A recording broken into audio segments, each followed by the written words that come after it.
Salam sehat, saudari-saudaraku pencinta mutiara iman.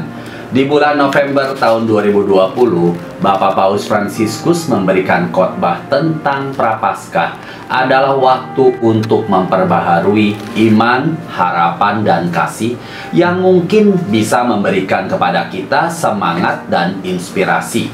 Demikian dikatakan, saudara dan saudari terkasih, Yesus mengungkapkan kepada murid-muridnya arti terdalam dari misinya ketika dia memberitahu mereka tentang sengsara, kematian, dan kebangkitannya sebagai pemenuhan dari kehendak Bapa.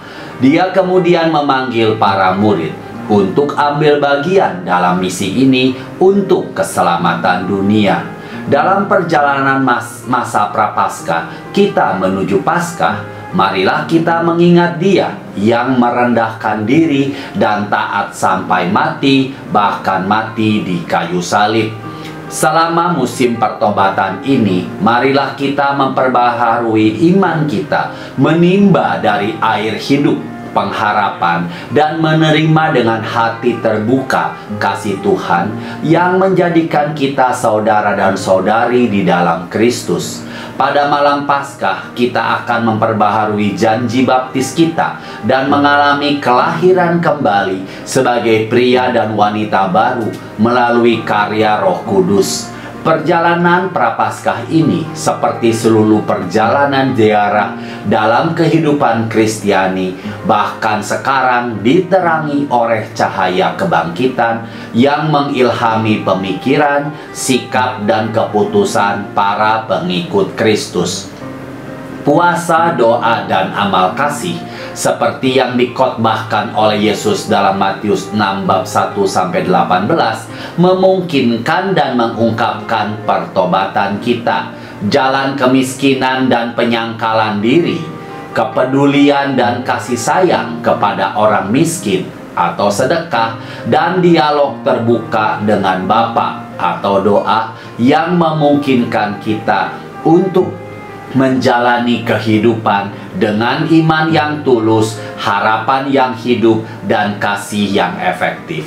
Yang pertama, iman memanggil kita untuk menerima kebenaran dan bersaksi di hadapan Tuhan dan semua saudara dan saudari kita.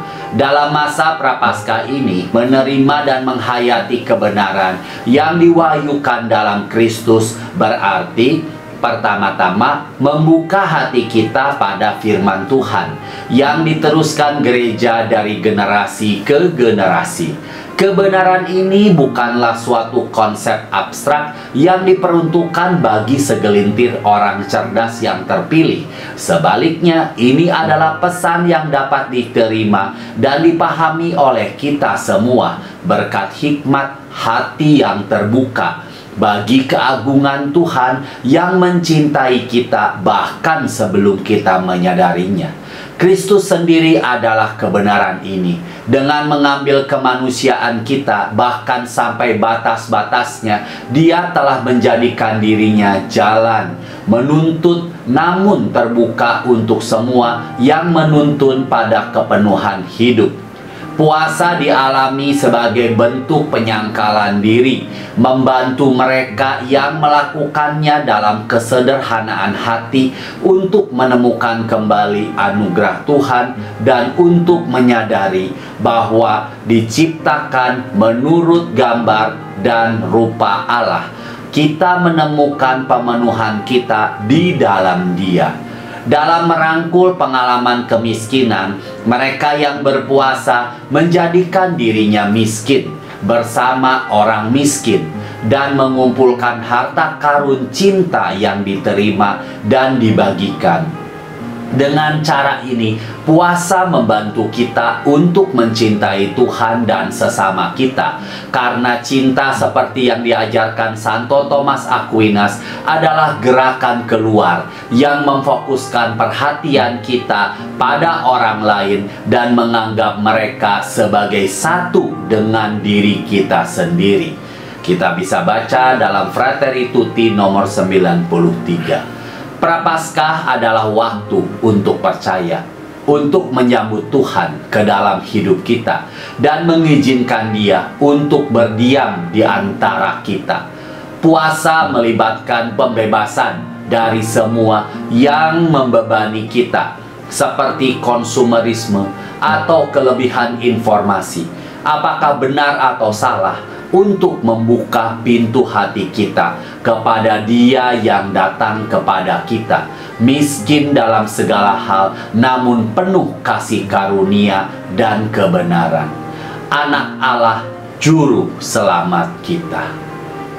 Yang kedua, harapan sebagai air kehidupan yang memungkinkan kita melanjutkan perjalanan. Wanita Samaria yang Yesus minta untuk meminum air tidak mengerti apa yang Dia maksudkan ketika Dia mengatakan bahwa Dia dapat mempersembahkan air hidup. Secara alami dia berpikir bahwa yang dimaksud adalah air materi, tetapi Yesus sedang berbicara tentang Roh Kudus yang akan Dia berikan dalam kelimpahan melalui misteri Paskah, memberikan harapan yang tidak mengecewakan. Yesus telah berbicara tentang harapan ini ketika dalam menceritakan penderitaan dan kematiannya. Dia berkata bahwa Dia akan dibangkitkan pada hari yang ketiga. Yesus sedang berbicara tentang masa depan yang dibuka oleh belas kasihan Bapa. Berharap dengannya, dan karena Dia berarti percaya bahwa sejarah tidak berakhir dengan kesalahan kita, kekerasan, dan ketidakadilan kita, atau dosa yang menyalibkan cinta. Itu berarti menerima pengampunan Bapa dari hatinya yang terbuka. Di masa-masa yang sulit ini, ketika segala sesuatu tampak rapuh dan tidak pasti, mungkin tampak menantang untuk berbicara tentang harapan. Padahal masa Prapaskah justru merupakan musim pengharapan saat kita kembali kepada Tuhan yang dengan sabar terus memelihara ciptaannya yang selama ini sering kita perlakukan dengan tidak benar. Santo Paulus mendorong kita untuk menempatkan harapan kita dalam rekonsiliasi, didamaikan dengan Allah, dengan menerima pengampunan dalam sakramen yang merupakan inti dari proses pertobatan kita. Pada gilirannya, kita dapat menyebarkan pengampunan kepada orang lain. Setelah menerima pengampunan diri kita sendiri, kita dapat menawarkannya melalui kesediaan kita untuk masuk ke dalam dialog yang penuh perhatian dengan orang lain dan untuk memberikan penghiburan bagi mereka yang mengalami kesedihan dan rasa sakit. Pengampunan Tuhan ditawarkan juga melalui perkataan dan tindakan kita, memungkinkan kita mengalami Paskah persaudaraan. Dalam Prapaskah, semoga kita semakin peduli dengan mengucapkan kata-kata penghiburan, kekuatan, penyemangat, dan dorongan, dan bukan kata-kata yang merendahkan, sedih, marah, atau menunjukkan cibiran. Untuk memberikan harapan kepada orang lain, kadang-kadang cukup hanya dengan bersikap baik, bersedia mengesampingkan segala sesuatu untuk menunjukkan minat, memberikan hadiah berupa senyuman, mengucapkan kata-kata penyemangat, mendengarkan di tengah-tengah ketidakpedulian umum. Melalui perenungan dan doa hening, harapan diberikan kepada kita sebagai inspirasi dan cahaya batin, menerangi tantangan dan pilihan yang kita hadapi dalam misi kita.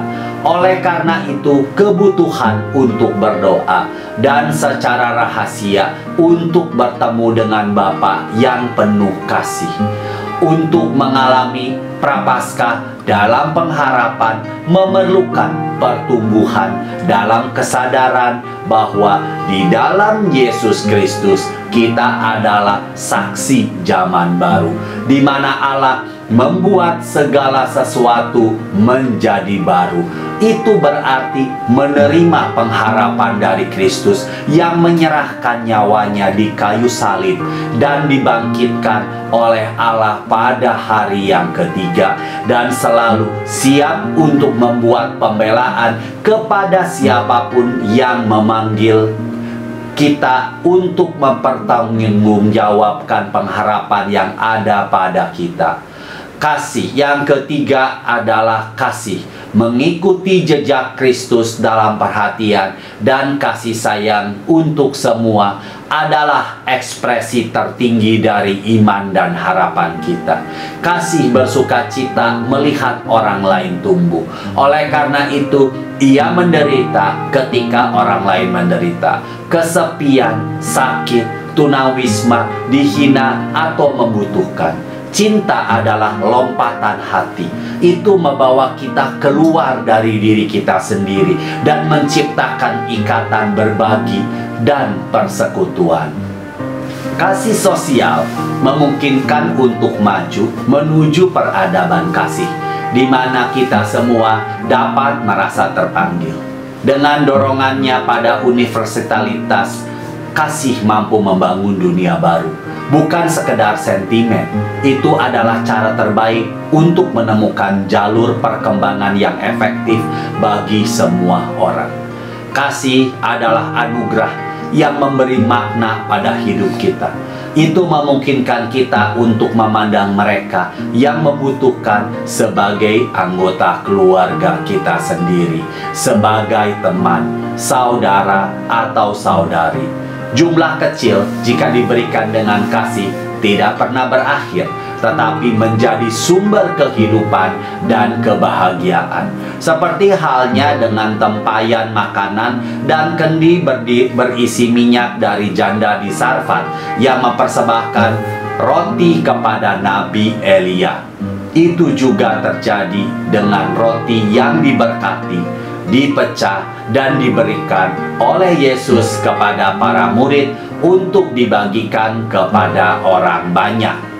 Demikian pula halnya dengan pemberian dari dana dari kita, baik kecil maupun besar, ketika dipersembahkan dengan sukacita dan kesederhanaan. Mengalami prapaskah dengan cinta berarti merawat mereka yang menderita atau merasa ditinggalkan dan ketakutan karena pandemi COVID-19.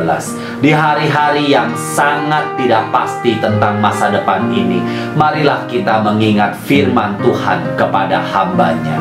Jangan takut, karena Aku telah menebus engkau.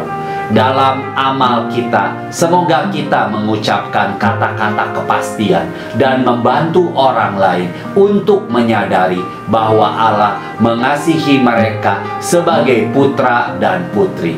Hanya pandangan yang diubah oleh amal kasih yang dapat memungkinkan martabat orang lain diakui, dan sebagai konsekuensinya orang miskin diakui dan dihargai dalam martabat mereka, dihormati dalam identitas dan budaya mereka, dan dengan demikian benar-benar terintegrasi ke dalam masyarakat. Saudara dan saudari yang terkasih, setiap saat dalam hidup kita adalah waktu untuk percaya, berharap, dan mencintai. Panggilan untuk mengalami prapaskah sebagai perjalanan pertobatan, doa, dan berbagi barang-barang kita, membantu kita sebagai komunitas dan sebagai individu untuk menghidupkan kembali iman yang datang dari Kristus yang hidup, pengharapan yang diilhami oleh nafas Roh Kudus, dan cinta yang mengalir dari hati yang penuh belas kasihan Bapa. Semoga Santa Maria, Bunda Juru Selamat, yang selalu setia di kaki salib dan di hati gereja, mendukung kita dengan kehadirannya yang penuh kasih. Semoga berkat Tuhan yang bangkit menyertai kita semua dalam perjalanan kita menuju terang Paskah. Tuhan Yesus memberkati. Salam sehat buat kita semuanya.